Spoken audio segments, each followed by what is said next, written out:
Hello students, देखिए आज एक इलेक्ट्रोस्टैट का इम्पॉर्टेंट टॉपिक है कैपेसिटेंस। देखिए कैपेसिटेंस और कैपेसिटर जो हम कहते हैं इसका हमारे पास इलेक्ट्रॉनिक डिवाइस में बहुत सारा यूज़ है।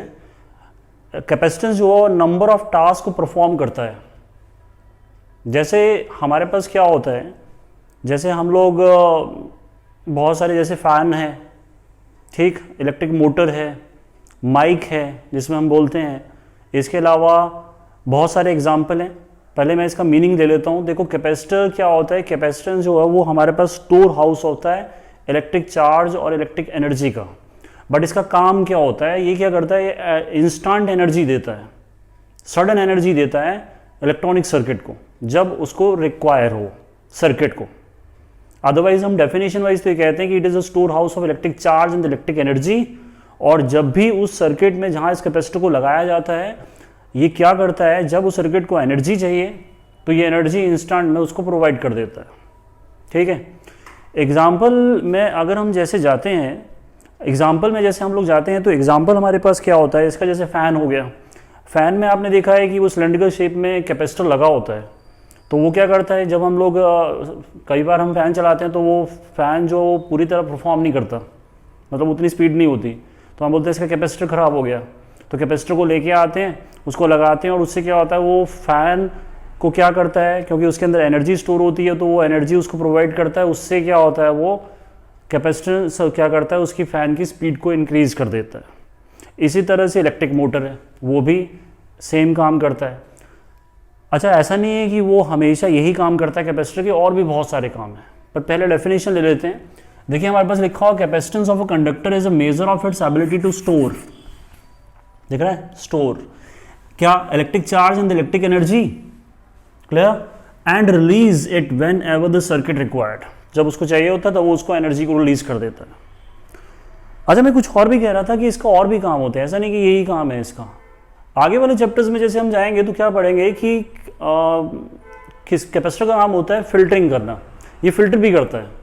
फिल्टर क्या करता है, जैसे हम लोगों ने आगे जाके पढ़ना है एसी डीसी, तो ये क्या करता है, एसी को अगर हमने डीसी ऑल्टरनेट करंट को डायरेक्ट करंट बनाना है तब ये क्या करता है, एज अ फिल्टर की तरह काम करेगा। इसके अलावा बहुत सारे मैं एग्जांपल और बोल दूँ, स्मूथिंग में, पावर कंडीशनिंग में वगैरह वगैरह बहुत सारे एग्जाम्पल हैं। और इसकी डिफरेंट डिफरेंट शेप होती है जो आपको स्क्रीन पे दिखाई देगी, ठीक, जो आपने रियल लाइफ में भी देखा होगा। अब चलते हैं इसके मैथमेटिकल पार्ट में। मैथमेटिकल पार्ट में अगर हम जाते हैं तो भाई इसको स्टार्ट ऐसे किया है कि कहा है Q is proportional to V। तो ये क्या है कि चार्ज है, ये पोटेंशियल है, इलेक्ट्रिक पोटेंशियल, और ये हमने दोनों पढ़े हैं।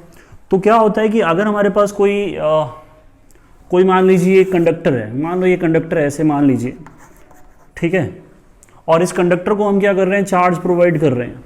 तो जैसे जैसे इसका चार्ज बढ़ता है वैसे वैसे इसका पोटेंशियल भी साथ साथ में क्या होता है, बढ़ता जाता है। ठीक, अब पोटेंशियल के बारे में हम जानते हैं, पोटेंशियल क्या होता है। पोटेंशियल आप लोग जानते हैं, potential is work upon charge. तो जैसे जैसे आप इसमें चार्ज को डालते जाओगे उस हिसाब से इसका पोटेंशियल भी बढ़ेगा, क्योंकि उतना ही आपको वर्क डन भी करना पड़ेगा। आई थिंक लाइन क्लियर हो गई आपको, गुड, आ गई समझ, गुड। अच्छा, अब अगर आपको नहीं समझ आया वीडियो को फिर से देखिए, क्लियर हो जाएगा। अब इसको प्रोपोर्शनल में लेके आते हैं कि इसका हम प्रोपोर्शनल को हटा के ना हम यहाँ एक C लगाते हैं। ऑब्वियसली प्रोपोर्शनल हटा के जब भी कुछ आता है तो वो कांस्टेंट होता है। तो C इज इक्वल टू क्या आ गया बच्चों, Q अपॉन V। और ये C is equal to Q upon V, ऐसा C क्या है हमारे पास, कांस्टेंट ही है, कांस्टेंट प्रोपोर्शनलिटी है। बट C जो है हमारा टॉपिक भी है, तो कांस्टेंट तो है, बट इसको हम कहते क्या हैं, एंड इज नोन एज, इसी को हम क्या कहते हैं, इज नोन एज कैपेसिटेंस। इसी को हम लोग नाम देते हैं कैपेसिटेंस, नाम दिया है हमने। तो कैपेसिटेंस जो है वो क्या होता है, जितना Q बढ़ेगा उतना V बढ़ेगा। इसका मतलब ये नहीं है कि हमारे पास चार्ज और पोटेंशियल पे कैपेसिटेंस डिपेंड कर रहा है, क्योंकि ये खुद कांस्टेंट है, ठीक है। Q और V पर ये डिपेंड नहीं करता। तो सोचने वाली बात है, किस पर डिपेंड करता है ये, तो डिपेंड किस पे करता है, जब हम आगे जैसे इस थ्योरी को बढ़ाएंगे इस चैप्टर को, तो उसमें हम देखेंगे कि ये मेनली डिपेंड करता है कंडक्टर के शेप पर, साइज पर। कि कंडक्टर का शेप, साइज और उसकी ज्योमेट्री कैसी है, स्फेरिकल है, सिलेंड्रिकल है या कुछ और है। उस हिसाब से जब हमने देखा तो क्या होता है कि कैपेसिटेंस जो है वो हर एक का अलग अलग आता है, मतलब स्टोर हाउस एबिलिटी जो है उसकी सबकी चेंज हो जाती है। ठीक है, तो मैं इसको लिख देता हूं कि इट, ये जो हमारे पास कैपेसिटेंस है, इट डिपेंड अपॉन, ये डिपेंड किस पे करता है, number one as such shape, size and geometry of conductor. जैसा कंडक्टर का ज्योमेट्री और शेप होगा उस हिसाब से ये अपने आप को चेंज करेगा। दूसरा एक और है, जो इसके आसपास मीडियम होता है, किसके, कंडक्टर के आसपास जो मीडियम होता है उस पर भी डिपेंड करता है। तो मैं उसको लिख रहा हूं as such it will depend upon the nature of medium also. समझे बच्चों, दो चीजों पर डिपेंड करेगा, क्यू और वी पे नहीं बढ़ेगा, बट डिपेंड करेगा, क्योंकि जैसे जैसे क्यू बढ़ेगा उस हिसाब से वी भी बढ़ेगा, तो इन पे डिपेंड नहीं करेगा। आई थिंक आपको कुछ समझ आ गया होगा, बहुत बढ़िया। अब चलते हैं थोड़ा सा और आगे, क्योंकि ये फर्स्ट टॉपिक है इसका, तो हम थोड़ा सा और क्लैरिटी लेते हैं।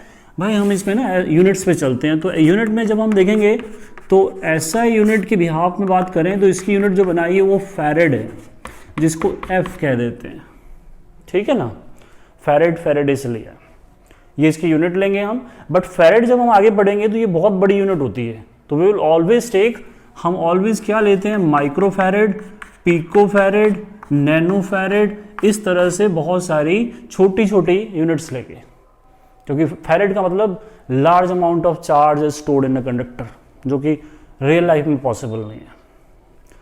अच्छा, इसके अलावा हम अगर जाएं तो सीजीएस यूनिट भी होती है इसकी। सीजीएस यूनिट इसकी बनती है स्टैट फैरेड। स्टैट फैरेड, तो स्टैट फैरेड इसकी सीजीएस है, या फिर इसको ईएसयू भी कहते हैं। और बच्चों हम लोग ये याद कर लेंगे कि जैसे हमारे पास 1 न्यूटन में 10⁵ डायन्स होती हैं +1 में, वैसे ही हमारे पास 1 फैरेड 9 × 10⁻11 स्टैट फैरेड के बराबर होता है। आई थिंक क्लियर हुआ। देखिए कैपेसिटेंस पढ़ा, अब बढ़ते हैं इसमें कैपेसिटर। जो कैपेसिटर है वो होता क्या है कि हमारे पास अगर हमने कोई कंडक्टर लिया तो उसमें हम जानते हैं कि चार्ज स्टोर होता है, ठीक। बट हमने जब इसमें एज सच इसके प्रिंसिपल के अकॉर्डिंग एक्सपेरिमेंटली जब इसको चेक किया तो 2 कंडक्टर हमने जब लिए, एक कंडक्टर दूसरा भी कंडक्टर लिया, तो 2 कंडक्टर एक दूसरे के नज़दीक रखे, बिल्कुल क्लोज। तो जब 2 कंडक्टर एक दूसरे के नज़दीक रखते हैं तो हमने ये देखा कि उसमें ज़्यादा चार्ज स्टोर होता है, तो हमने इसका जो नाम दिया वो उसको कैपेसिटर कहा। इसलिए डेफिनेशन में जैसे लिखा हुआ, combination of 2 conductor place close to each other having equal and opposite charge. जैसे हमारे पास मान लीजिए कोई कंडक्टर है, दूसरा कंडक्टर ये है, शेप पर डिपेंड नहीं करता, सॉरी शेप पर डिपेंड करता है, तो अलग अलग शेप होती है, तो उसके अकॉर्डिंगली कैपेसिटेंस इसका चेंज होगा। जैसे मैंने अभी आपको समझाया, तो मैंने ऐसे एक ज़िगज़ैग शेप बना दी कि एक कंडक्टर ये है, दूसरा कंडक्टर ये है, और दोनों कंडक्टर में मान लीजिए हमने यहाँ पर पॉजिटिव चार्ज दिया, तो सामने यहाँ क्या होता है, नेगेटिव चार्ज उतना ही इंड्यूस हो जाता है, कंडक्टर में same amount of charge induce होगा। समझ आया? अच्छा, यहाँ पर मान लीजिए +q चार्ज और यहाँ पर क्या है -q चार्ज, और ये क्या है, दोनों separated by a small distance होगा। और इसमें क्या होगा, पॉजिटिव से नेगेटिव की तरफ क्या चलती हैं, ये पढ़ा है हमने, इलेक्ट्रिक फील्ड लाइन चलना स्टार्ट हो जाती है, और इन्हीं इलेक्ट्रिक फील्ड लाइंस के अंदर एनर्जी स्टोर हो जाती है। ठीक है, this whole combination is known as a capacitor. तो कैपेसिटर का एक नाम और होता है, कैपेसिटर को ना हम लोग कंडेंसर भी बोलते हैं, ये भी याद कर लो, इसको कंडेंसर भी कहा जाता है कैपेसिटर को ही।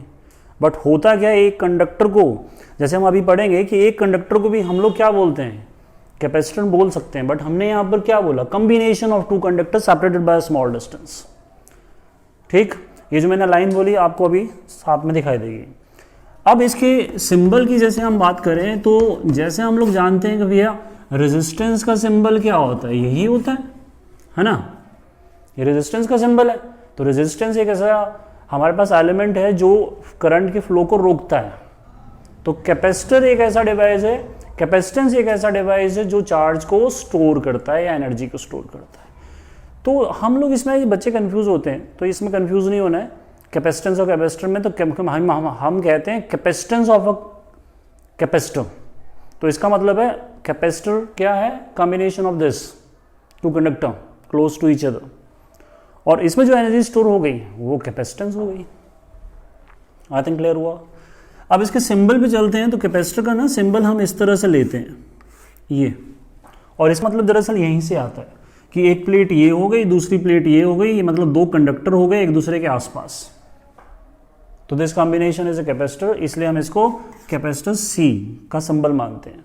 अगर ऐसा बना है तो ये है सच जिसमें चार्ज जो कैपेसिटेंस कांस्टेंट है, मतलब एक सिंबल ये भी होता है जिसमें हम लोग कहते हैं कि ये क्या है, वेरिएबल, इसको क्या बोलते हैं, this is a variable capacitor, जिसमें वैल्यू चेंज हो सकती है, और ये एक ऐसा सिंबल है जिसमें वैल्यू चेंज नहीं होगी।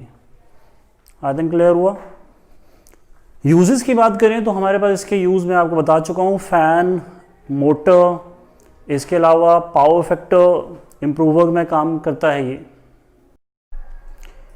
देखो बच्चों, इसमें कैपेसिटेंस और कैपेसिटर के बढ़ने के बाद एक टॉपिक पढ़ते हैं, छोटा सा टॉपिक है तो कवर अप हो जाएगा। Capacitance of an isolated sphere, जैसे मैंने आपको कहा combination of two conductor is a capacitor. अब यहाँ लिखा हुआ आइसोलेटेड मतलब एक सिंगल स्फीयर को हम कैपेसिटर मानेंगे। उसका कारण मैं आपको इसमें लास्ट में बताता हूँ, पहले इसको पढ़ लेते हैं। देखिए हमने एक स्फीयर लिया जिसमें रेडियस है r, और इसमें क्या है, चार्ज हर जगह डिस्ट्रीब्यूट है। अगर ये कंडक्टर है तो उसके सरफेस पे चार्ज सारा डिस्ट्रीब्यूट होगा, but in case of sphere हमने पढ़ा है कि सारा चार्ज कहाँ कंसंट्रेट होता है, सेंटर पे। ठीक, तो ये सेंटर पे अगर कंसंट्रेट होता है तो this will behave as a point charge. तो इसका अगर पोटेंशियल निकालें तो electric potential of a charge sphere is कितना होता है, 1/4 pi epsilon naught Q upon क्या आएगा, कैपिटल R। ये पोटेंशियल आ गया। ठीक, अब हमारे पास अगर हम इसकी कैपेसिटेंस की बात करें तो हम लोग जानते हैं कि C इज इक्वल टू क्या आएगा, Q अपॉन V, और इस वैल्यू को अगर यहाँ सब्स्टिट्यूट करें तो C is equal to Q upon क्या आ जाएगा बच्चों, 1/4 pi epsilon naught Q upon R आ जाएगा। Q और Q कट जाएगा। ठीक है, ठीक है। अच्छा, अब इस वैल्यू को अगर हम सॉल्व करें तो इसको देखिए, नीचे वाली वैल्यू सारी ऊपर आ जाएगी, तो आंसर बनेगा 4 पाई एप्सिलॉन नॉट R। ये आपको आंसर दिख रहा है, यही आंसर है किसका, capacity of an isolated sphere का। अब देखिए 4 पाई एप्सिलॉन नॉट क्या होता है, कांस्टेंट होता है, ये तो पता है आपको। ठीक है, बट R कांस्टेंट नहीं है, R रेडियस है। तो इस आंसर के accordingly C is proportional to R आ गया। मतलब जैसे जैसे किसी कंडक्टर का रेडियस बढ़ता जाएगा उस हिसाब से उसकी कैपेसिटी या कैपेसिटेंस बढ़ता जाएगा, मतलब चार्ज स्टोर करने की कैपेसिटेंस बढ़ती जाएगी। आई थिंक समझ आया।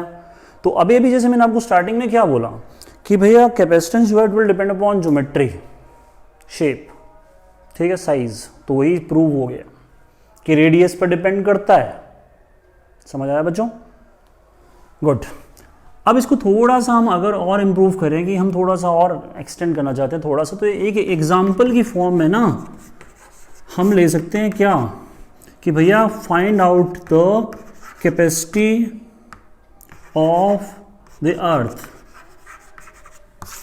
ठीक, अर्थ की कैपेसिटी निकालो, जो हमारा ये अर्थ है जिसमें हम रहते हैं। तो अर्थ को हम क्या मानते हैं, स्फेरिकल मानते हैं, बॉडी होता नहीं है पर हम मानते हैं उसको स्फेरिकल है, और अर्थ अपने आप में सबसे बड़ा कंडक्टर है, ये जानते हैं आप लोग। तो इसको अगर हम लेके चलें, इसी को मान लेते हैं, डायग्राम नहीं बनाएंगे, यही मान लीजिए अर्थ है। तो इसमें क्या है कि हम लोग जानते हैं कि रेडियस ऑफ क्या, अर्थ, रेडियस ऑफ अर्थ जो होता है वो एज सच होता है 6.4 × 10⁶।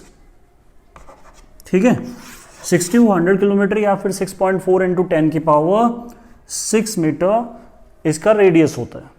तो अगर हम इस वैल्यू को यहाँ पुट कर दें, कहाँ पर, ये देखिए यहाँ पुट कर देते हैं, दिख रहा होगा आपको।